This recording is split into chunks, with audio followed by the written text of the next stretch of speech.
preparado para ustedes los fundamentos de la terapia integral de pareja. Vamos a ver en qué consiste la terapia integral de pareja. Para mí ha sido una sorpresa a lo largo de mi experiencia que no es muy conocida últimamente. Bueno, en Latinoamérica he escuchado algunos comentarios de que no saben de qué va un poco la terapia integral de pareja, y así que por eso es que escogí este tema para ustedes. ¿De qué va? Bueno, vamos a comenzar. La mayoría de las personas esperamos que nuestra pareja sea nuestra principal fuente de apoyo, de intimidad, de crecimiento personal. Por eso es que a veces a lo largo del tiempo, cuando las expectativas se empiezan a frustrar y los conflictos se vuelven frecuentes, aparece una gran insatisfacción. Y lo que se ha observado que esta insatisfacción y estos problemas no solo afectan a las personas, sino también afectan a las personas que los rodean, por ejemplo, sus hijos o los familiares más cercanos.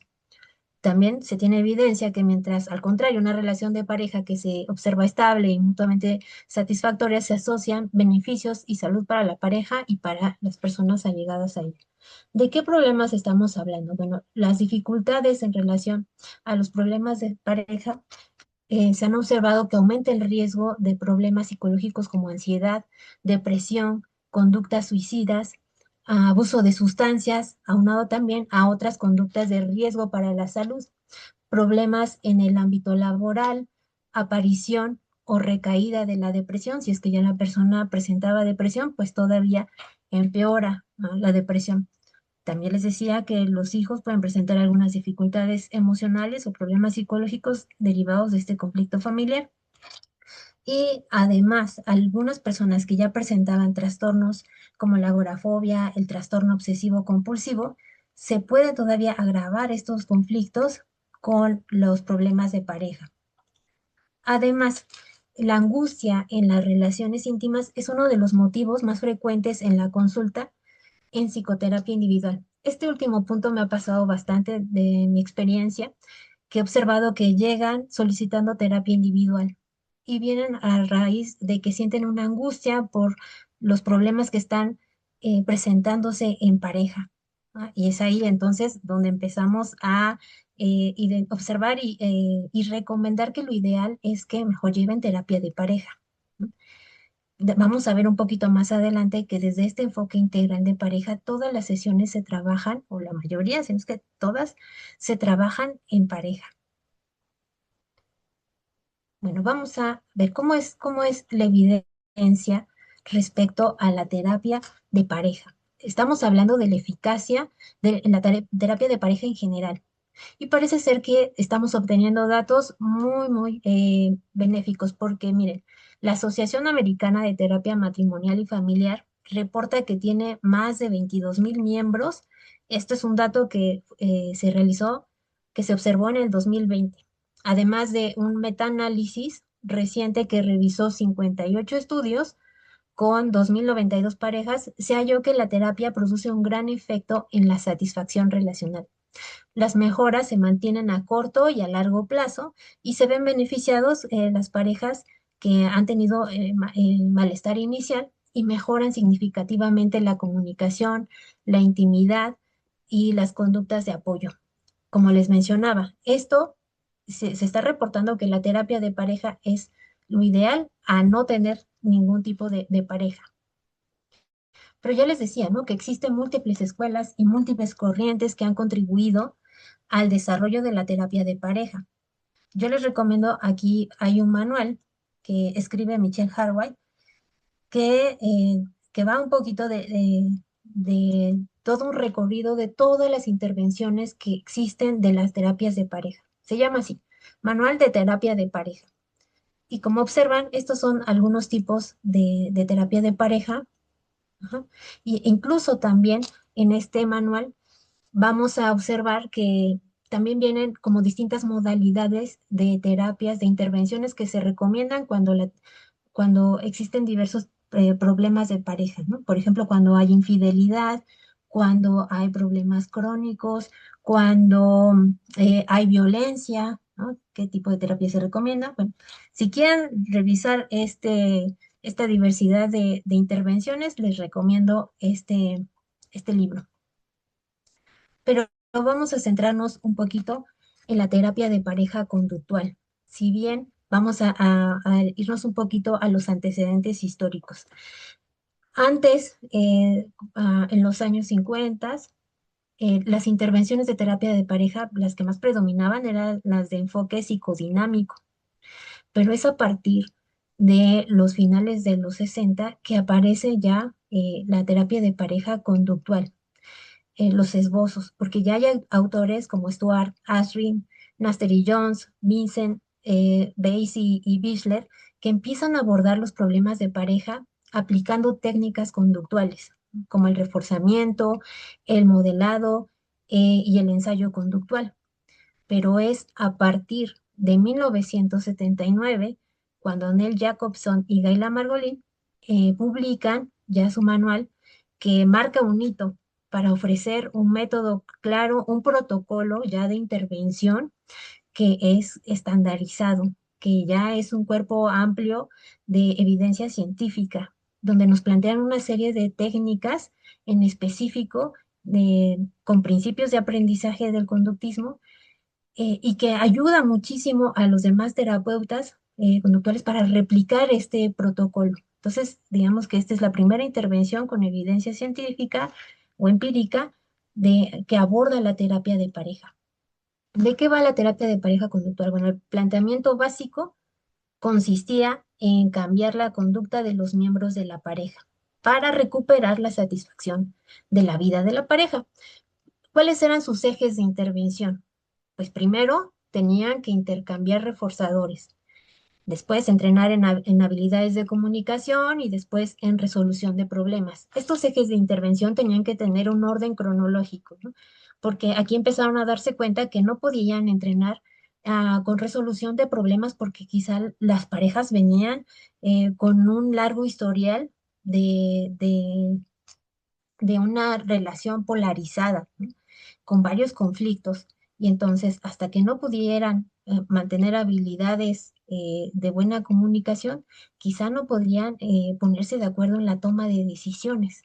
Por eso es que también se recomendaba iniciar con un intercambio de reforzadores, ¿no?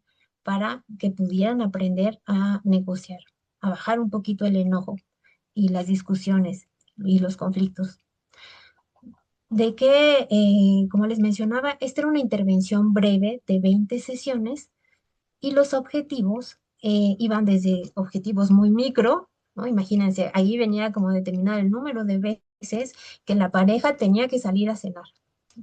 Actividades muy en específicas que se especificaba en la frecuencia y la forma en la que se tenía que abordar. Y también tareas macro, en donde los objetivos eran como recuperar el grado de intimidad.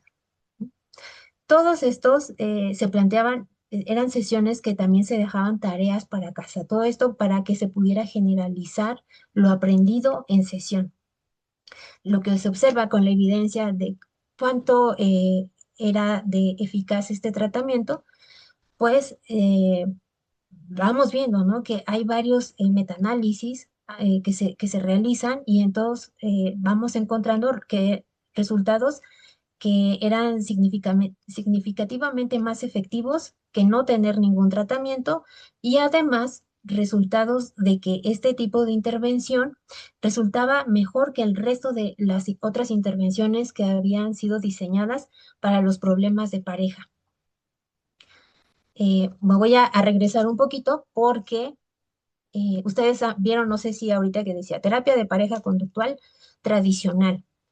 Antes solamente tenía el nombre de terapia de pareja conductual. El tradicional ya se fue agregando después conforme se fueron agregando las actualizaciones a este tipo de abordaje, ¿no? Entonces, si ustedes ven que a lo largo de las diapositivas voy hablando de terapia de pareja conductual tradicional, estoy hablando de esta misma que les expliqué, ¿de acuerdo? Muy bien, entonces, a pesar de todo esto que les decía, de lo favorable de los resultados de los metaanálisis, pues también encontraron que había limitaciones con la terapia conductual de pareja tradicional. ¿Cuáles eran estas limitaciones? Bueno, es que un tercio de las parejas no mostraba mejoría clínica significativa durante el tratamiento. Y de las parejas que sí mejoraron, el 30% perdió los beneficios a los 2 años de seguimiento. A los 4 años de seguimiento, el 37% de las parejas terminó separada o divorciada. Además, demostraba que con las parejas con problemas severos o con cónyuges de mayor edad, con parejas emocionalmente distanciadas o con parejas muy polarizadas en cuestiones de tema de roles de género, también había limitaciones, no tenían el mismo resultado que con otras parejas. Así que, ¿qué pasó aquí? Neil Jacobson se mantuvo con una postura muy autocrítica de su modelo. Si bien ya se hubiera quedado con el modelo que ya había desarrollado, pues porque tal como vimos, mantiene cierta eficacia y validez, tal como demostraban los estudios, pues como todo buen psicólogo o profesional, mantuvo esta postura crítica y se propuso a mejorar este modelo. Y lo hizo en colaboración con Andrew Christensen. Déjenme admitir aquí a los compañeros, creo que me pusieron como anfitriona, entonces estoy batallando para tener Psicóloga, no se código. preocupe, yo voy a aceptar a todos. Usted Ah, vale, solamente se concentra en la ponencia. Sí, perfecto. Muchas gracias por tu apoyo, a Noeli. usted. Va, entonces, Jacobson estuvo analizando y lo que encontró es que no era que el modelo conductual era el que fallaba, sino que el modelo que habían desarrollado en un principio no era del todo conductual. Ajá, se estaba alejando del modelo conductual. Ese era el problema. ¿Por qué se estaba alejando del modelo conductual? Porque no realizaban un análisis funcional. Ajá. Si bien se trabajaban con principios de aprendizaje, con el reforzamiento que les estaba diciendo, con el intercambio de conductas positivas, con el entrenamiento a habilidades, eh, pero no se tomaba en consideración las variables funcionales que mantienen los problemas de la pareja. Es decir, tal como, no sé si lo están escuchando, pero se mantenía con un claro propósito de protocolo, ¿no? Donde se tenía que aplicar los procedimientos muy estándar sin comprender bien por qué una conducta ocurría, ¿no? O se mantenía esa relación en específico. Entonces, imaginemos, ¿no? eh, Vamos a poner un ejemplo, y sobre todo ahorita lo que me acordé es que en una reunión que tuve yo con uno de sus compañeros, es que me tenían esta duda. ¿Se puede hacer análisis funcional en la pareja? Y la respuesta es sí, ¿no? Sí es posible realizar, pero no es que se analice la pareja como si fuera un organismo, ajá, como si fuera una sola unidad. Lo que se analiza en la terapia de pareja son las interacciones entre dos personas. Lo que se hace es observar qué hace cada uno, ¿no? Qué estímulos intercambian y qué consecuencias se generan mutuamente. Es decir, estamos analizando dos repertorios que se afectan entre sí. Una conducta de un miembro va a funcionar como el antecedente para el otro. Ajá. Y la reacción de la otra persona va a funcionar como la consecuencia, a lo mejor que mantiene o debilita la conducta del primero. No sé, vamos a poner un ejemplo, porque eso también es lo que me pidieron los compañeros para traerles aquí y espero que sean de utilidad para que se pueda entender un poquito a qué me refiero.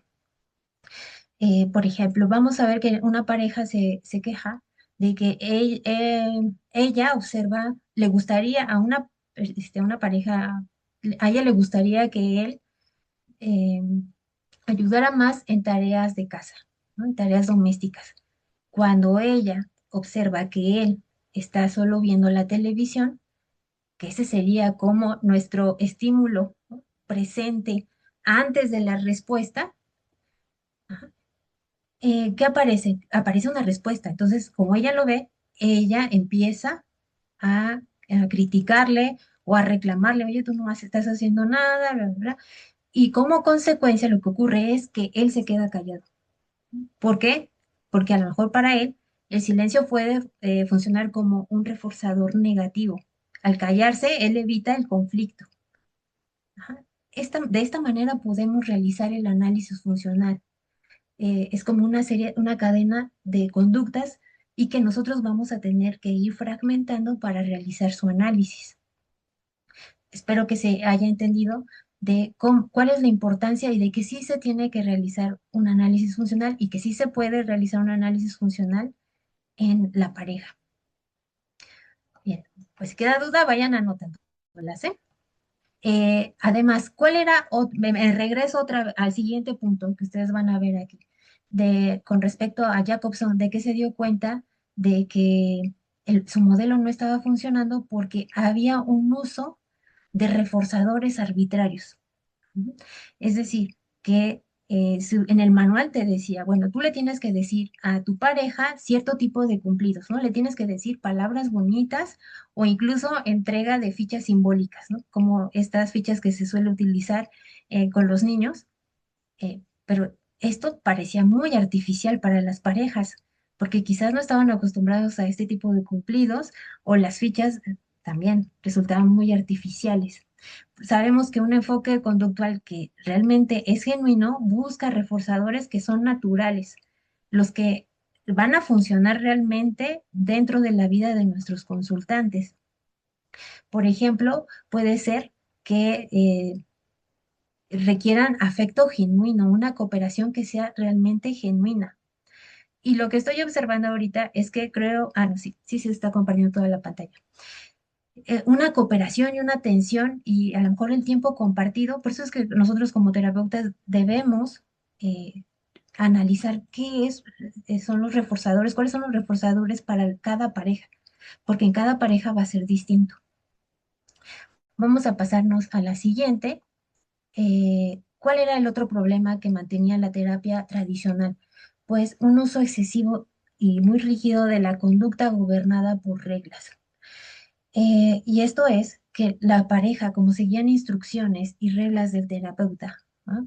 Tan estrictas como haz esto cuando él haga esto otro, ¿no?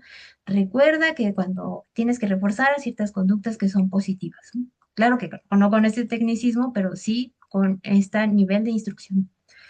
Cuando ustedes van a saber, y van a ver, porque me han comentado que ustedes en la mayoría son estudiantes, pero también sé que aquí ya hay profesionales y que algunos ya saben también que en cualquier tipo de intervención, ya sea de pareja o de terapia individual, cuando el comportamiento está gobernado por reglas todo el tiempo de una manera inflexible, la persona se vuelve menos sensible a los cambios reales del entorno, lo que va a impedir un aprendizaje genuino. Voy a poner un ejemplo de qué es eso de entonces de una conducta gobernada por reglas de, de manera muy inflexible. ¿No? Imaginemos que están aquí en sesión de terapia de pareja y que el terapeuta le diga, cuando empiezan a discutir, eh, uno debe levantar la mano y decir pausa, ¿no? Y en ese momento ambos se tienen que quedar callados 5 minutos.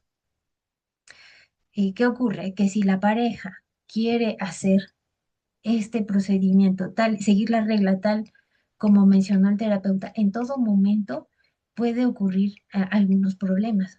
Imaginemos que esta pareja una tarde están hablando sobre la cuestión económica, algo serio, sobre los gastos. Digamos que él considera que está siendo atacado, ¿no? Y quizá, no sé, comienza a llorar, ¿no? Y ella dice, no, pausa, ¿no? Y porque ella lo percibe como una discusión. No es entonces que la pausa eh, quizá no tenga sentido aquí en este momento, ¿no? ¿Por qué? Porque está siguiendo una regla muy, muy, muy estricta. Quizá lo que se tenga que estar entrenando en terapia es identificar en qué momentos de la discusión se tiene que poner esa pausa, ¿no? Tendría que evaluar o discriminar en qué momento la discusión puede ser leve o una discusión puede ser muy seria, ¿no?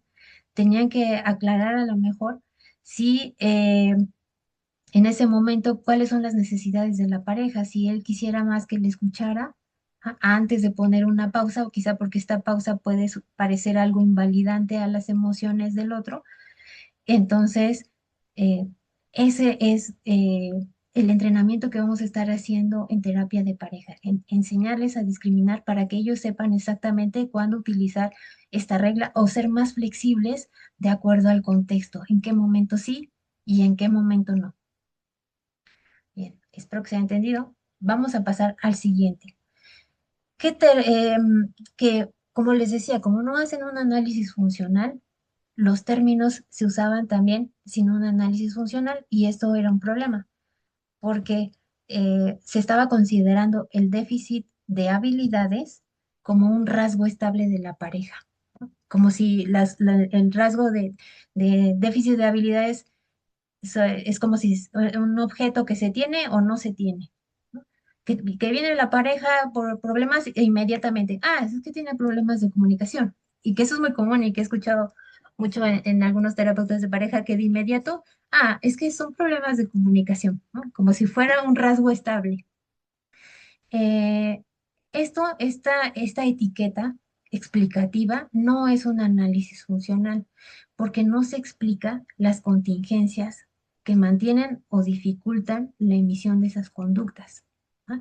No estamos diciendo, imaginemos que esta pareja, vamos a volver a los ejemplos para que se entienda un poquito más, que esta pareja cada vez que habla de dinero, de cuestiones económicas, él empieza, se queda callado y ella empieza a discutir, ella empieza a reclamar, pero cuando hablan de otros temas, quizá de sus hijos o quizá de lo que les gusta hacer en su tiempo libre, pues hablan muy bien, ¿no? Se llevan muy bien, pueden expresar sus necesidades sin problema y entonces vamos viendo que hay diferencias de acuerdo al contexto, de acuerdo a los antecedentes o las consecuencias que están recibiendo. Y entonces ahí nos damos cuenta que no es un rasgo estable, que no tienen ese déficit global de habilidades de comunicación, que ante ciertos temas sí que es un problema la comunicación. Bien, pues entonces vamos a pasar a la siguiente. Em, ¿qué pasa? Entonces, tomando en consideración todos estos problemas que les mencioné, Jacobson y Christensen retoman el análisis funcional en la terapia, en su nuevo modelo de terapia de pareja, hacen más hincapié entonces en los reforzamientos naturales, se usan menos reglas, hay una mayor importancia al contexto en el que surgen los problemas. ¿Mm? Se atiende mucho más al papel de la historia de aprendizaje de cada uno de los integrantes de la pareja y es así como también incorporan el concepto de aceptación en la terapia de pareja. Y es que también en esa época ya empezaba también a mostrar la eficacia y algunas de sus investigaciones, Stephen Hayes, con respecto a su trabajo de terapia de aceptación y compromiso. Y entonces a Jacobson y Christensen le llamó mucho la atención cómo se trabajaba la aceptación y de alguna manera la integran a su modelo de terapia. Y es así como van integrando y formando la terapia integral conductual de pareja. Por sus siglas en inglés, ustedes lo pueden encontrar como IBCT. ¿M? El término integral, ¿de qué viene? Proviene de la integración de procesos de cambio que ya tenían del modelo pasado con procesos de aceptación. Entonces, eso es un equilibrio que van a encontrar para trabajar con la pareja. A ustedes también lo van a encontrar en algunos textos, en algunos libros, como las siglas de TCIP por la terapia conductual integral de pareja, pero últimamente lo que observo es que ya nada más es terapia integral de pareja para resumir, así que lo pueden encontrar también como tip. Incluso a lo largo de la presentación, también nada más lo voy a nombrar como tip. Y creo que sí es importante, ¿no? No sé qué les parezca a ustedes, me van a comentar al terminar, que quizás sí debemos dejar en lo conductual, porque para personas que les digo que desconocen acerca de la terapia integral de pareja, suelen confundirse y no saben exactamente cuál es la base que sustenta este tipo de modelo de trabajo. Y ya me estaban diciendo que si era un enfoque humanista o sistémico, y no, es un enfoque que tiene más a lo conductual. Déjame revisar cómo vamos en tiempo. Em, Les quería traer un ejemplo acerca de cómo se trabaja con respecto a la aceptación. Y es que aceptar no significa aprobar la conducta del otro sin más, ¿no? Y no significa tampoco que es resignación, porque también a veces se suele confundir aceptación con resignación. Y no tiene nada que ver ese término. Lo que se está aceptando es la conducta del otro. Más bien, es identificar qué efecto está teniendo la conducta del otro en mí de acuerdo a mi historia de aprendizaje. Quizá ahora ya yo puedo elegir responder de un modo distinto, ¿no? Lo que abre espacio a interacciones más eficaces, ¿no? Se aceptan las funciones que esa conducta está teniendo sobre la propia, lo que nos va a permitir abandonar patrones rígidos de reacción y pasar a formas de interacción más adaptativas, ¿no? Ese es el cambio que está proponiendo la terapia integral de pareja. De esta revisión surge un nuevo modelo, ajá, consolidando ya un manual nuevo. En 1996, Jacobson y Christensen empiezan a publicar la terapia de pareja integrativa, ¿no? Promoviendo la aceptación y el cambio.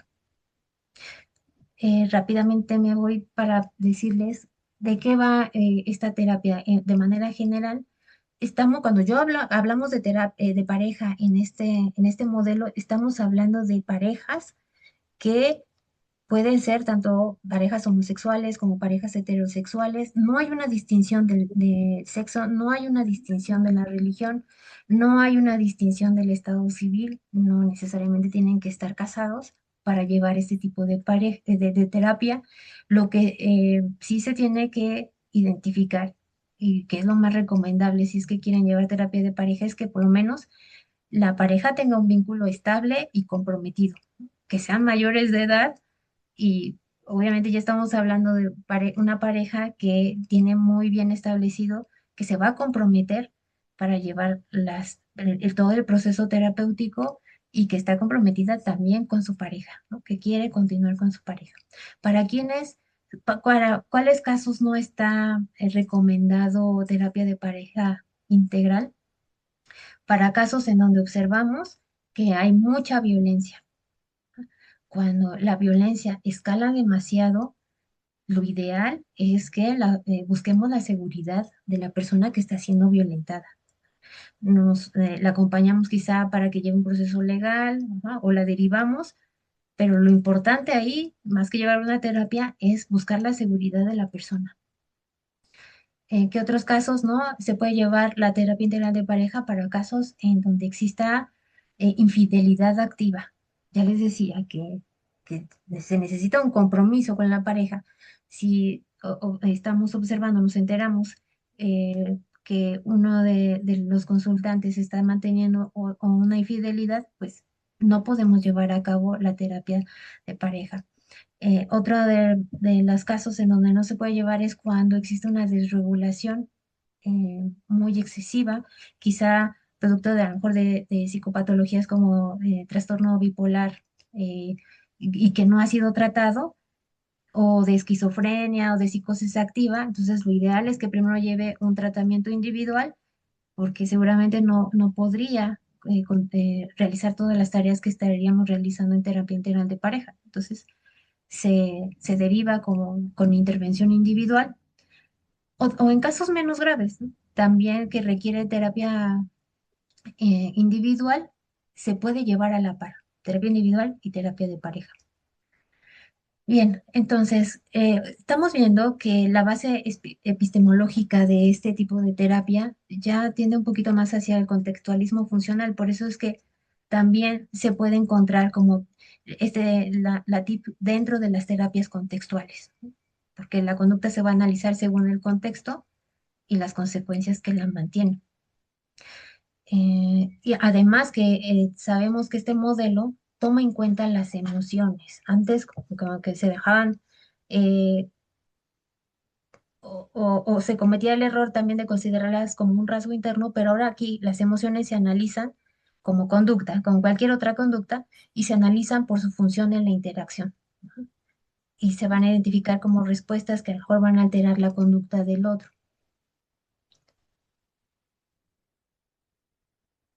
Vean, eh, me voy a saltar un poquito esto que les había preparado. Con gusto ya si me vuelven a invitar, pues lo explico un poquito más a fondo. Pero prácticamente lo que les traía aquí es que generalmente va a haber problemas en la pareja. Eso va a ser inevitable. Y es que existen diferencias en la pareja, y que a lo largo de las interacciones, de discusiones, se pueden interpretar como incompatibilidades, ¿no? Si en un principio una pareja veía que, bueno, es que mi pareja es tranquila, es calmada, es serena, conforme van aumentando y escalando las discusiones, ahora esas diferencias que antes a lo mejor o parecían atractivas o no causaban problemas, ahora sí, ¿no? Y ahora en lugar de verla como tranquila, ahora la veo como lenta, es que es floja, es que es vaga. O al revés, ¿no? No, es que yo lo veía que era enérgico, que era ágil, y ahora lo veo como si fuera un controlador, que si fuera agotador. Estas incompatibilidades se van transformando, como les decía, y van teniendo un costo en la pareja.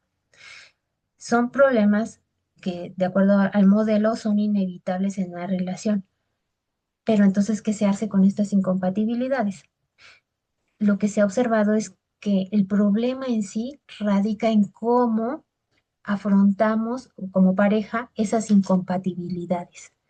Si cambia, ajá, quizá no podemos cambiar del todo esas diferencias porque son parte de cada persona, de la historia de cada persona. Lo que sí se puede modificar es cómo afrontar esas diferencias.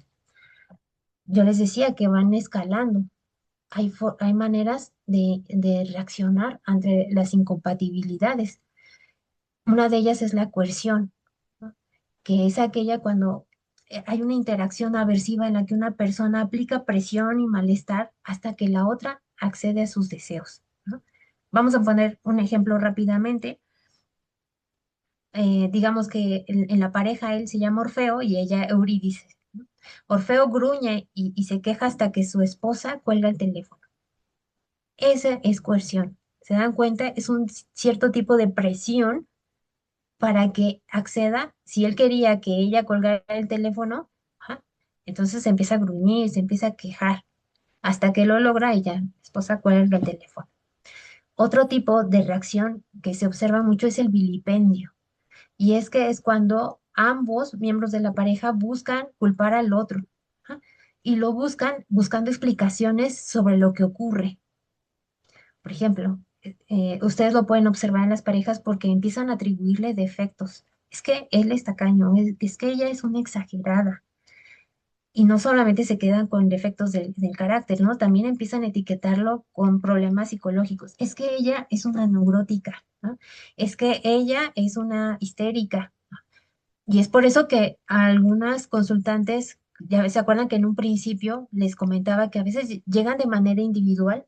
Me ha tocado que llegan muchas mujeres diciendo, es que mi pareja me dice que yo tengo que llevar terapia individual porque yo soy una inmadura o porque yo soy una histérica y yo soy una neurótica, ¿no? Y él considera que no tiene ninguna responsabilidad, soy yo la del problema. Entonces ahí estamos observando el vilipendio. Y todas este tipo de reacciones van a generar la polarización, ¿no? Cada uno, ante este intercambio de conflictos, de peleas, cada uno se va aferrando más a su punto de vista, ¿no? Cada uno se aferra más a la postura de considerar que el otro es el problema. Aquí les traigo un esquemita para que vean también de qué manera se hace el análisis funcional.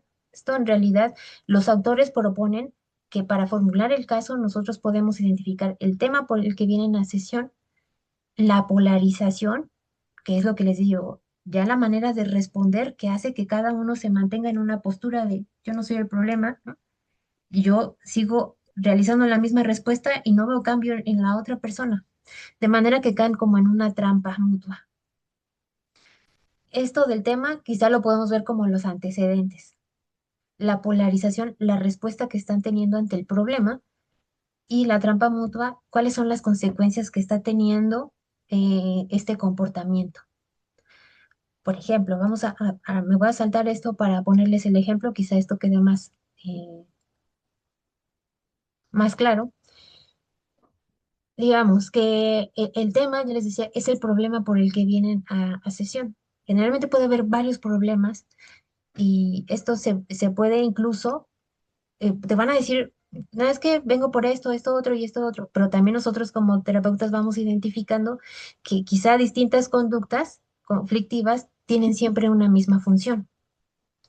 Y por eso es que los autores empezaron bueno, no sé si quieren hablar, pero permítanme ya, en un momento ya terminamos. Que los temas más habituales, ajá, empezaron a hacer una división de cuáles son los temas más habituales por los cuales los consultantes acudían a sesión. Y vamos a poner un ejemplo. Cuando una persona considera que es que mi pareja es muy distante a mí, cada vez que quiero hablar con él, o quiero que charlemos sobre nuestros problemas, se mantiene callado, ¿no? O trata de evitar la conversación, se va, se retira, ajá, y eso para esa persona es un conflicto. Nosotros, al realizar el análisis funcional, como les mencionaba, tenemos que tomar en cuenta cuáles son su historia de aprendizaje, lo que en TIP se denomina vulnerabilidad histórica. ¿A qué se refiere? Que nosotros vamos a tener una sesión con una sesión individual. Estamos en una fase de entrevista inicialmente y vamos a tener una sesión con cada uno de los miembros de la pareja. Y ahí tenemos que identificar la historia de aprendizaje. En este caso, suponiendo que ya tuvimos la entrevista con esta pareja, observamos que ella tiene una historia de aprendizaje con la distancia y el que él guarde silencio, para ella es importante. ¿Por qué? Porque quizá en su familia de origen, para obtener atención o claridad, tenía que perseguir la respuesta de otros, ¿no? Tenía que ser insistente y preguntarles, pero ¿por qué haces esto? Pero dime, ¿no? Ella aprendió que el silencio o la distancia eran señales de pérdida o de riesgo.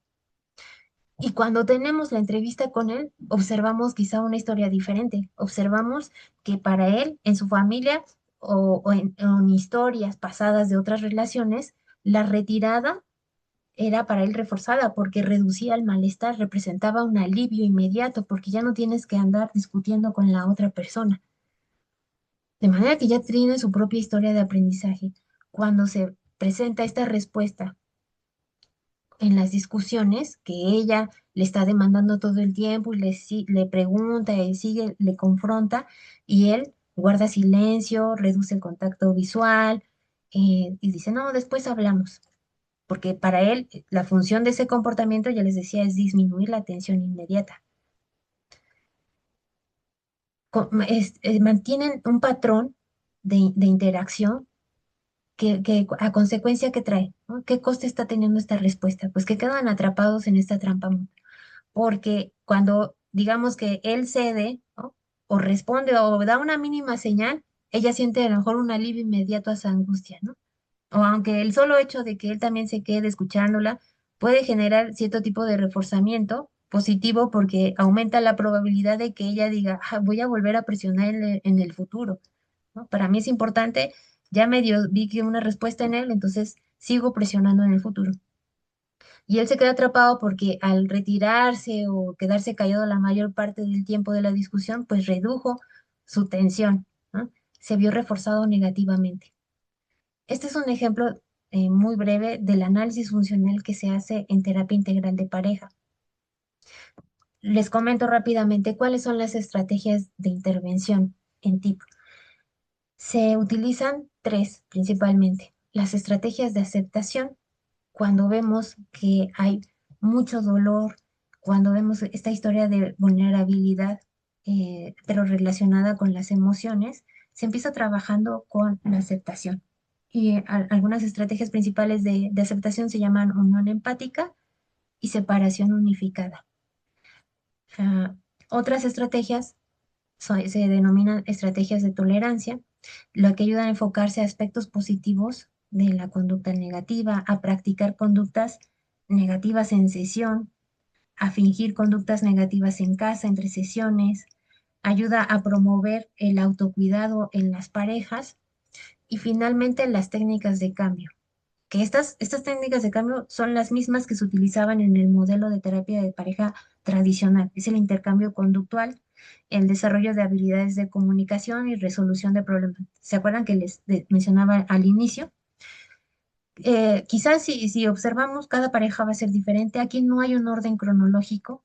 Si observamos, ya les decía, en casos de dolor emocional podemos utilizar las estrategias de aceptación en un inicio. Si vemos que hay una pareja casos de pareja en donde son muy reactivos, que vienen con mucho desgaste emocional, que cualquier cosa y explotan. Entonces empezamos quizá lo más recomendable es con las estrategias de tolerancia. Ya después se trabajarían con las estrategias de aceptación. Y una vez que, si observamos que la pareja domina o puede que no tengan problemas con estas dos primeras, pues nos vamos directamente a las técnicas de cambio. Bueno, aquí ya les había preparado más, muchas letras, ¿no? Eh, vamos con las evidencias empíricas de la TIC. De 134 parejas con problemas crónicos y serios, lo que se estudió con Christensen y otros autores es que se identificó que la terapia conductual tradicional y la terapia integral de pareja hicieron una comparación entre estas dos y lo que identificaron es que la terapia integral de pareja daba mejores resultados a largo plazo que la terapia conductual tradicional. Observaron que sí había mejoras en la terapia conductual tradicional, pero a largo plazo la TIP llevaba todavía mayor ventaja. Eh,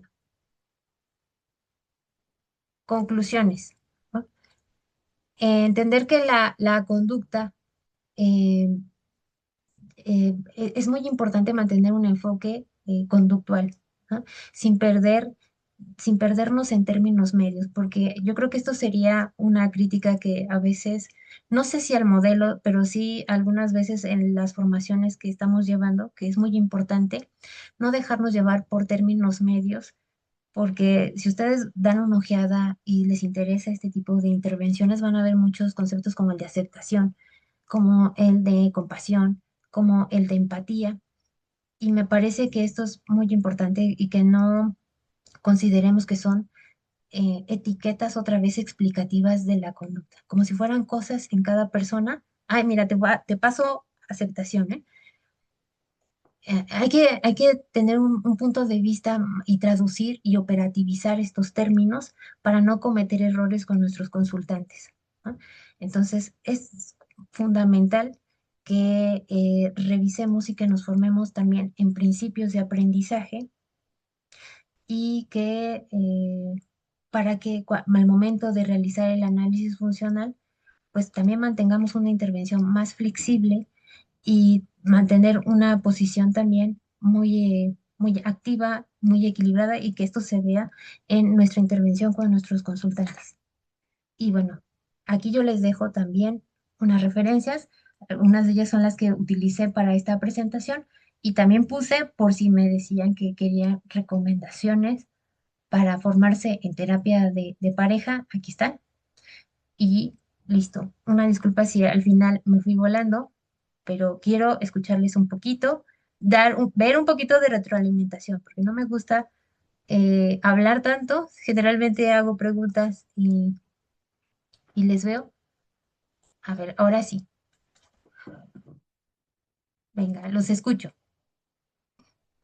Muchas gracias, psicóloga. Ahora vamos a pasar la ronda de preguntas. Los que desean realizar su pregunta, por favor, que levanten la manito para poder darles pase.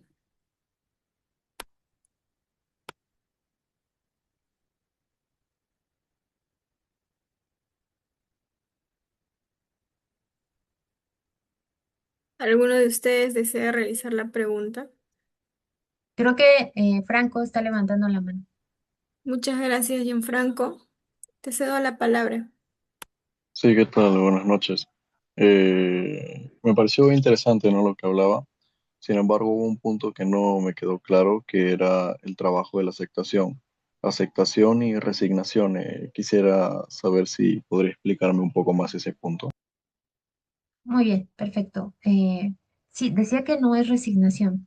No se trata de decir, bueno, pues ya mi pareja es así, ¿no? O digamos que hace conductas que no me gusta, no, pues ya ni modo. Eso sería resignación. Aceptación sería en el caso de que, vamos a poner un ejemplo de una pareja en donde a la pareja le molesta que él llegue tarde. Y entonces lo que hace generalmente es que ella, ¿se acuerdan de las formas de reaccionar ante las diferencias? Ella a lo mejor le reclama, le dice, mira, ¿por qué llegas tarde? No me gusta. Y esto solamente hace que empiece otra vez a escalar el nivel de conflicto. Suponiendo que otra vez, ¿no? Él se queda callado para evitar conflictos y eso hace que incluso a ella todavía empiece a aumentar el enojo, que quizá, bueno, antes de que los confundas, pero se me ocurrió otro punto importante que se me olvidó decirles. ¿Qué sería la aceptación? Resignación sería decir, bueno, pues ya ni modo, ¿no? Ya llegó tarde, y yo me siento fatal, me siento súper enfadada. Aceptación sería que identificar que para mí es muy importante que él llegue temprano, ¿no? Porque a lo mejor para mí es importante la cercanía, es importante, otra vez tomando en consideración mi historia, a mí me enseñaron que para que tengan una buena relación es importante pasar tiempo conmigo o cumplir las promesas, si él me había dicho que llegaba temprano. Me siento enfadada, identificar la emoción y a partir de esa emoción, ahora eh, saber, aceptar que si tú tienes impacto en mí, ahora saber que yo puedo eh, interactuar de otra manera con conductas alternativas y que ayuden a mejorar mi relación con él. ¿M? Y la aceptación va en aceptar la función, ahora puede cambiar, en que ahora le digo, bueno, tómate, me siento súper enfadada, me voy a tomar un tiempo y ahorita que se me baje el enojo, quisiera que charlemos porque es importante para mí que llegues temprano. De esta manera, ya no empiezan a discutir como antes. Ya la coerción o el vilipendio es muy difícil que lleguen a escalar a tanto o que aparezca o que ya no aparezcan. Entonces, no sé si se entienda esa diferencia. Aceptar es como aceptar que se pueden tener otro tipo de interacción, conductas alternativas, ¿ah? Y también la aceptación implica identificar de dónde viene que yo esté reaccionando ante esta persona de esta manera. ¿Ah? Entonces, en terapia integral de pareja es muy bonito porque empiezas a identificar por qué para mí es importante esto, de dónde viene, cuál es mi historia de aprendizaje. Eh, no sé si se va entendiendo un poquito, compañero Franco. ¿Quedó claro? Sí, ya me quedó más claro. Muchas gracias. Por Ahora nada. continuamos, disculpe, ahora continuamos con Angélica Ponte. Hola, buenas noches. Agradezco la presentación y mi pregunta es, ¿cómo se trabaja específicamente con las diferentes historias de aprendizaje que trae la pareja? Así como lo mencioné, Angélica, ¿no? Cuando las diferentes historias, incluso, fíjate, que dentro de las técnicas de aceptación, hay unas acerca de la unión empática. Ajá, y dentro de eso, hay formas de entrenamiento con los consultantes de que puedan manifestar, oye, mira, sus necesidades o sus peticiones o sus emociones, expresarlas, pero que también ellos puedan decir, mira, para mí es muy importante, ajá, que llegues temprano porque me hace que me gustaría estar más cerca de ti, porque para mí la cercanía es muy importante. Yo veía a mis papás, ¿ah? Que cuando ellos eh, tenían su mejor tiempo de relación de pareja era cuando llegaba él del trabajo, mi mamá le servía la comida, ajá, y entonces ahí van expresando la historia de aprendizaje, las diferencias también de cada persona.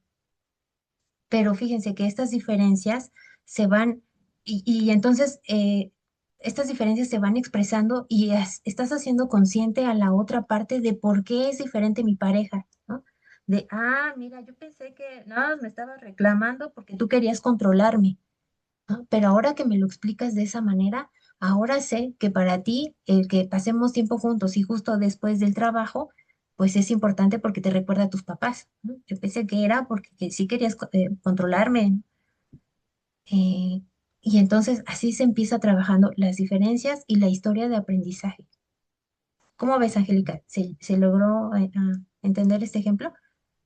Sí, sí, sí lo entiendo. Y ahora me surge como la duda de qué pasa cuando hay patrones rígidos, que no, que pese a que puede haber esta aceptación, esta comprensión de la función del otro, de su conducta, hayan como un estilo mucho más rígido que no pueda como entender, integrar ni aceptar.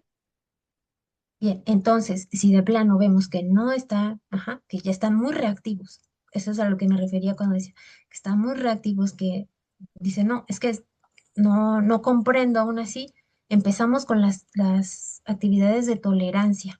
¿Ah? Cuando empezamos a trabajar con algunas actividades de tolerancia, empezamos a ver, hay algunos ejercicios muy bonitos, ¿ah? Y sobre todo muy experienciales que se trabajan en sesión en donde tienes que hacer algunos intercambios para tu pareja, por ejemplo, de autocuidado. Mira, estás muy enfadada con él, pero mira, ahora que llegue, para ella es muy importante que hagas tareas para casa, ¿no? Unos minutitos que hagas, fíjate a ver qué efecto tiene que hagas eso para la otra persona, ¿no? Porque está muy cansada. Y entonces empiezan como a bajarle un poquito al enojo, a bajarle un poquito a la rigidez. Y es ahí entonces, ya cuando empezamos a trabajar con las de tolerancia, es más probable que exista esa apertura a trabajar con la aceptación. Ay, es una pena. A mí me gustaría poner más ejemplos para que se pudiera entender, expandirme un poquito más, pero me estoy llevando más del tiempo. Pero ¿cómo ves, Angélica? ¿Se entendió? Sí, súper. Muchas gracias. De nada. Hay algo que les quería decir, que generalmente algunos autores como Christensen mencionan que las parejas siempre están demostrando la emoción del enojo. Es muy común que en esta discusión, en esta danza de conflictos, que tú dices esto, no, pero tú, siempre se hace manifiesto el enojo, pero quizá hay otras emociones que están implicadas, ¿no? Que están por debajo de este enojo, la tristeza, la frustración. eh, y entonces, generalmente las parejas lo primero que suelen hacer como impulsivamente en automático es expresar el enojo cuando les enseñamos a mostrar otro tipo de emociones a los consultantes, baja el nivel de rigidez, baja el nivel de enojo de la otra persona y dice, bueno, no sabía que pues esto te ocasionaba tristeza. Haber sabido que te ocasionaba tristeza, yo hubiera hecho lo otro. Entonces se dan cuenta que no es como cambiar la conducta del otro, es cambiar la forma en cómo nos vamos relacionando con esas diferencias, con esas emociones. Esa es la diferencia que tiene con otros tipos de enfoques de terapia de pareja. Bueno, eso es todo. ¿Qué más? Para finalizar, psicóloga, quisiera yo también hacer una pregunta. Em, la siguiente pregunta es, ¿cómo podemos identificar en la práctica clínica cuando una respuesta de silencio es una forma de evitar el conflicto y cuando es una estrategia reguladora adaptativa? Mm, Siempre tenemos que identificar el análisis funcional, los que les mencionaba. Ajá. Eh, ¿Qué sigue? ¿Qué consecuencia sigue para esa persona, el que manifiesta esa respuesta de silencio? ¿Qué obtiene? Ajá. Bueno, si con esa respuesta él siente alivio, ajá, él dice, bueno, ya con esto evito que escale el mayor conflicto. Por eso es que nosotros tenemos que hacer ese análisis funcional, esa entrevista, obtener datos. ¿No? Cuando tú te callas, ¿por qué? ¿No? Qué suele pasar cuando tú te callas? ¿No? Ajá, inmediatamente, ¿qué sigue? Ah, bueno, es que cuando yo me callo, yo la verdad siento un alivio, trato de ya no discutir con mi pareja, trato de que ella mejor vaya a hacer sus cosas y que yo me quede viendo la televisión. ¿Y cómo te sientes cuando te quedas así? ¿Mm? Viendo la televisión. Bueno, es que mira, empiezo a distraerme, con esto hago que se me baje el enojo, ya no estoy pensando en la problemática. Entonces, gracias a la entrevista y a los reportes de los consultantes, nosotros podemos identificar la función que está teniendo esa conducta. Bueno, ¿cómo ves, Noeli? Mm, muchísimo claro, sí.